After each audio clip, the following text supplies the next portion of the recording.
He was supposed to be the one who unlocked the impossible. Takefusa Kubo, Japan's most gifted attacker, the technician they turn to when every door looks bolted shut. But on the biggest night in Japanese football history, against the 5-time world champions, he is not on the pitch. And he is not alone. Wataru Endo, the captain and heartbeat of the midfield, is suspended. Ko Itakura, Japan's defensive rock, is a serious doubt. So Japan walks into a round of 32 collision with Brazil missing a frightening amount of its best football. That leaves the impossible job to one man, Daichi Kamada, a quiet midfielder from a tiny island in southern Japan, a player released as a teenager, a player cut from his own national team less than 2 years ago, a player almost nobody outside Japan is talking about right now. But today, Japan needs him to be a genius.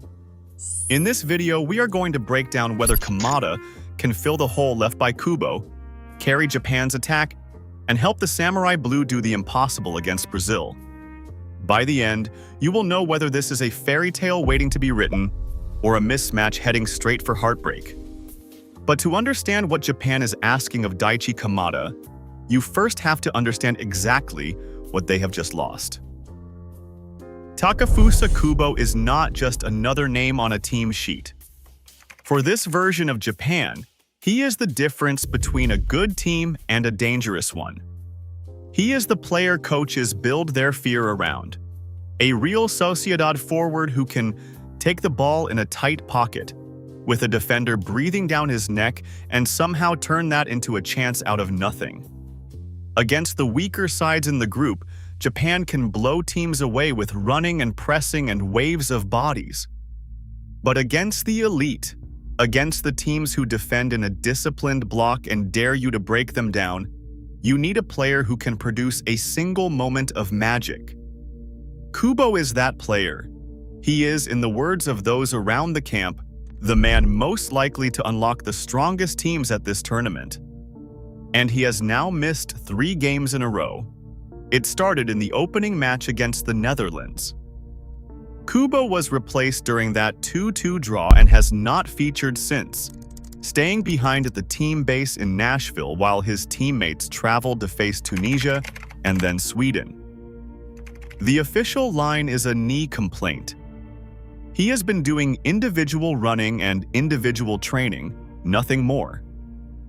Manager Hajime Moriyasu confirmed before the Brazil game that Kubo would once again be unavailable, that he is still only running on his own, that the medical staff and the player himself are desperate for a swift recovery that simply has not arrived in time. And the cruel timing of it is impossible to ignore. The one game where Japan needs a player capable of unlocking a great team is the one game they have to play without the player built specifically for that job. And the stakes could not be higher because of where this game sits in Japan's history. For all their progress, for all their growth into a genuine football nation, Japan have never once gone beyond the round of 16 at a World Cup. 4 times they have reached the knockout rounds, and 4 times they have fallen at that hurdle. The most recent failure still stings. In Qatar in 2022, after beating Germany and Spain in the group of death, they ran into Croatia and lost on penalties, the cruelest possible way to go out. So this is not just a chance to beat Brazil. Win this, and Japan equal the best result they have ever managed at a World Cup. Win the one after, and they go somewhere no Japanese team has ever been. The manager has spoken openly about wanting to change history. This is the door to it, and it is jammed shut by the most decorated team in the sport. And then the absences pile up around him. Wataru Endo, the Liverpool midfielder who acts as the anchor, the screen, the man who breaks up play before it ever reaches the backline, is suspended for this one. That matters enormously, because against Brazil, you are going to spend long stretches of the game without the ball, And Endo is the player who makes those stretches survivable. Ko Itakura, a key figure in the heart of the defense, picked up a knock against Sweden and is a genuine doubt. And hovering over all of it are the two ghosts of this squad, Kaoru Mitoma and Takumi Minamino, attackers who could have changed any game off the bench, neither of whom made the final cut for different reasons. Add it all together, and you have a Japan team walking into the lion's den with one hand tied behind its back. So this is the situation. Japan needs creativity. It has just been stripped of. It needs a player who can carry the ball, link the midfield to the attack, arrive late in the box, and provide the cutting edge that Kubo would normally guarantee. And the man Moriyasu is turning to is a midfielder who, on paper, plays a completely different role. To understand why Japan believes Daichi Kamada can be that man, you have to go back to the very beginning. Because the story of how he got here is the story of a player who has been written off again and again, and has refused to stay down every single time. Daichi Kamada was born on the 5th of August 1996 in Iyo, a small city in the Ehime prefecture on the island of Shikoku. Shikoku is the smallest of Japan's 4 main islands, a quiet place far from the bright lights of Tokyo and Osaka, home to only a few million people. It is not where you expect a future Premier League and World Cup footballer to come from. Kamada started out at a youth side charmingly named Kids FC, leading them to a regional title as a boy. His talent was obvious early. Obvious enough that one of Japan's biggest clubs, Gamba Osaka, brought him into their famous academy when he was just 12 years old. This was the dream. This was the fast track. And then it fell apart. Injuries struck. And Gamba Osaka, one of the most prestigious development clubs in the country, decided that this injured kid was not worth keeping. They released him. Just like that, the dream pathway was gone. A 12 or 13-year-old boy, told he was not good enough, sent back to ordinary school football. For most kids, that is where the story ends. The system told them no, and they accepted it. Kamada did not accept it. He went to Higashiyama High School and he simply started scoring goals. A lot of goals.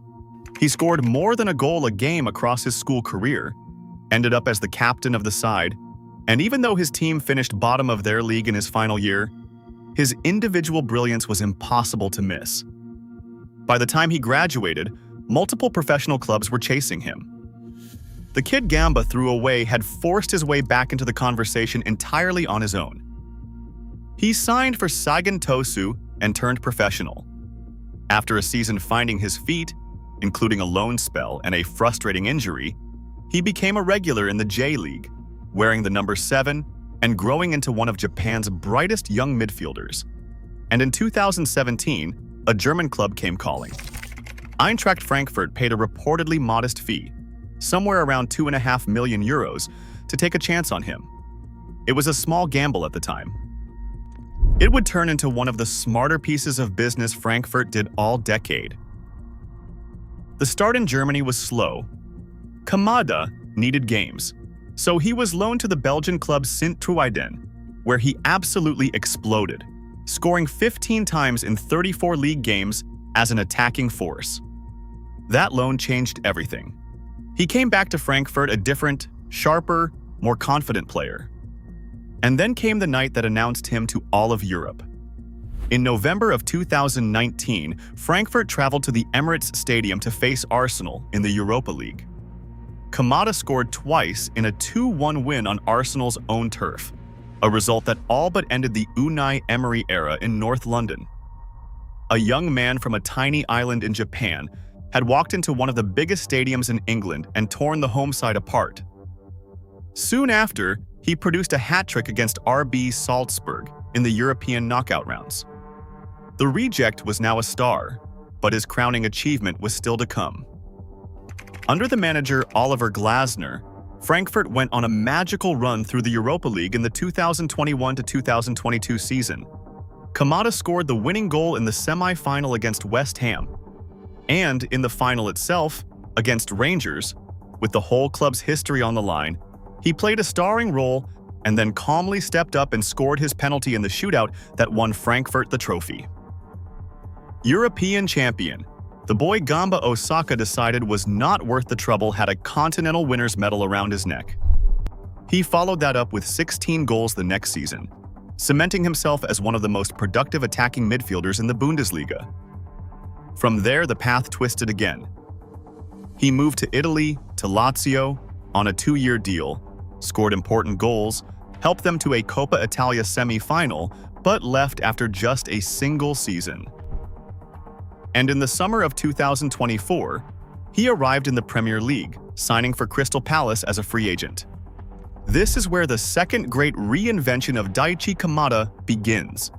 And it is the single most important thing to understand about whether he can replace Kubo tonight. Because at Frankfurt, Kamada was a goal scorer, a creator, a classic number 10 who lived between the lines and hurt you in the final third. But at Crystal Palace, under the demands of English football, he became something else entirely. He turned into a complete, industrious, box-to-box midfielder. The numbers tell the story. During World Cup qualifying, Kamada averaged a team-high 2.1 tackles per 90 minutes for Japan. Only the suspended Endo made more tackles overall. He became a player defined not just by his passing and his vision, but by his willingness to win the ball back, to press, to do the dirty work that the cameras never love. In his most recent season at Palace, he made 46 appearances, chipped in with a goal and 5 assists, and helped the club win the FA Cup, the first major trophy in Crystal Palace's entire history. He arrived as a luxury, and he turned himself into a necessity. And here is the crucial point. This dual identity, this rare combination of a creator who can also defend, is exactly why Japan believes he can fill the Kubo-shaped hole. Most players are one thing. Kamada is two. He has the attacking pedigree of his Frankfurt years and the engine of his Palace years living inside the same body. He can drop deep and break up Brazilian attacks, then surge forward and arrive in the box like a forward. With Endo suspended and Kubo injured, Japan does not just need a creator, and they do not just need a destroyer. They need both in one player, and there is only one man in this squad who can credibly claim to be both.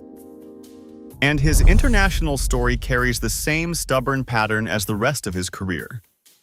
Kamada made his Japan debut back in 2019, and by 2022 he was a key man at the World Cup in Qatar, starting in those famed through ahead of 2 of the giants of the world game. He looked untouchable. And then, almost unbelievably, on the first day of 2024, he was cut from the Japan squad for the Asian Cup, dropped, left out of his country's biggest continental tournament after being a starter at a World Cup barely a year earlier. It would have broken the confidence of most players. Kamada simply did what he has always done. He went back to his club, kept performing, forced his way back into the squad within months, and has now made himself completely undroppable again. The man being asked to save Japan tonight is a player who has been told he was not wanted at almost every level of the game and has answered every single time by refusing to leave. But this is not just theory. This is not just a hopeful look at a player's history. Because at this very tournament, Daichi Kamada has already been Japan's best and most decisive attacking player. Forget what he does at club level for a moment. Look at what he has done over the last 2 weeks. In the opening game against the Netherlands, with Japan trailing and the clock ticking toward defeat, it was Kamada who popped up in the 89th minute to grab a dramatic equalizer and rescue a precious point. Then, in the 4-0 demolition of Tunisia, he scored again, a goal so quick off the restart that it was recorded as the fastest Japan have ever scored at a World Cup. Then against Sweden, with a place in the knockout rounds on the line, he played the full 90 minutes as Japan ground out the draw they needed to go through. Let that sink in. Japan's top scorer at this World Cup, The man who has delivered in the biggest moments of the group stage is not Kubo, and it is not the strikers everyone expected. It is Daichi Kamada. He became the first active Crystal Palace player to ever score a non-penalty goal at a World Cup finals. He has scored in the kind of high-pressure moments where the whole world is watching every single touch. So when people ask whether Kamada can step up against this entire tournament, the question is not whether he is capable of a moment. The question is whether he can produce that moment against the best defense, the best goalkeeper, and the deepest squad he has ever faced. So let us talk about exactly how Japan plans to use him, and exactly what they are giving up. With Kubo out, Japan's setup is forced into a reshuffle. The expectation is that Kamada moves further up the pitch, into one of the two advanced supporting roles just behind the main striker, Ayase Ueda. That pushes the talented Ritsu Doan back into a wing-back role, where his energy can hurt Brazil down the flank, and it changes the whole shape of how Japan attacks. In simple terms, Kamada is being moved closer to goal, closer to the danger zone, closer to the place where games like this are decided. And here is the brutal honesty of it. Kamada is not a like-for-like Kubo replacement, because no such thing exists. Kubo is a touchline artist, a player who gets the ball wide, isolates a fullback 1-against-1, and creates chaos through pure individual skill. He unpicks deep defensive blocks. Kamada operates differently. He works through the center, between the lines, linking and arriving rather than dribbling past 3 men in a phone box. So Japan loses a certain kind of magic. It loses the player who can manufacture something from absolutely nothing on a night when nothing is working. What it gains is a player who presses harder, defends more, and arrives in the box with more goal threat than Kubo typically provides. It is a trade. Japan is swapping a scalpel for a hammer, and against a team like Brazil, where you will spend long periods chasing shadows, a hammer might just be the more useful tool. Because make no mistake about what is waiting for them. Brazil are not just 5-time world champions in name. This team has grown into the tournament and looks frightening. After a sluggish opening, a 1-1 draw with Morocco that they were arguably fortunate to escape, they have hit their stride, beating Haiti 3-0 and then Scotland 3-0 to win their group. They have conceded just a single goal in the entire tournament, and at the front of it all is Vinicius Jr., who has been simply unplayable, scoring 4 goals in 3 group games and looking like the best attacker at the entire World Cup. He drifts in off the left, he runs at defenders with terrifying speed, and he punishes the smallest gap. That is a direct problem for Japan because their backline has shown it can be got at down the wide areas by quick, direct attackers, and Vinicius is the quickest and most direct of them all. Stopping him, or at least slowing him, is the single biggest defensive task of Japan's night. Around him there is Matheus Cunha leading the line, the 19-year-old sensation Ryan tearing up the opposite wing, and a midfield of Bruno Guimaraes, Casemiro, and Lucas Paqueta that can control any game on the planet. Behind it all stands Alisson, one of the greatest goalkeepers in the world. And the man pulling the strings on the touchline is Carlo Ancelotti, the most decorated club manager in the history of European football. Now, the first foreign coach ever to lead Brazil at a World Cup. They even have Neymar, fully fit again, sitting on the bench as a super sub, a player who would walk into almost any other squad at this tournament. The depth is almost unfair. The only real worry for Brazil is the absence of the winger Rafinha through a thigh injury, and even that barely dents the firepower available to them. This is, by some distance, the toughest opponent Japan could possibly have drawn in the round of 32. There is, however, one small thread of hope buried inside Brazil's record. Those 2 convincing 3-0 wins came against Haiti and against Scotland, and neither of those 2 teams made it through to the knockout rounds at all. In other words, Brazil have looked devastating, but they have looked devastating against limited opposition. They have not yet been truly tested at this World Cup by a team with real quality and real organization. Japan, for all their absences, are exactly that kind of team. So the question of how good this Brazil side really is has not actually been answered yet. Japan get to be the ones who ask it, and they will ask it in front of more than 70,000 fans inside a roofed, climate-controlled NRG stadium in Houston, Texas, on a neutral ground where neither side can lean on a true home crowd. The history between these two nations is just as daunting.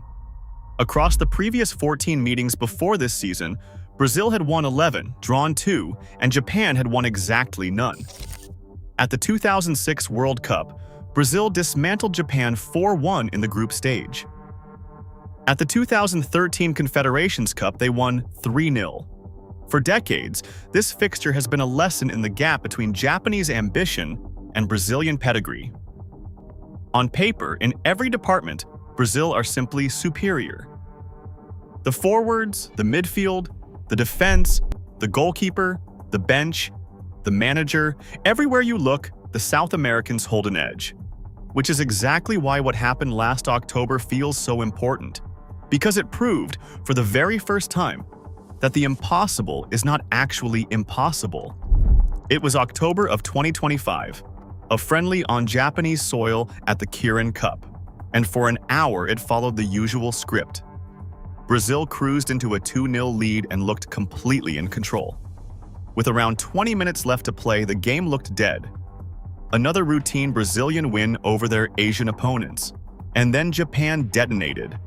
In a span of roughly 19 second-half minutes, they scored 3 times. Takumi Minamino struck, then Keito Nakamura, then Ayase Ueda, and the unthinkable happened. Japan came from 2 goals down to beat Brazil 3-2. It was the first victory for Japan over Brazil in the entire history of the rivalry. 14 attempts in the making. The stadium lost its mind. A psychological barrier that had stood for decades was smashed in 19 glorious minutes.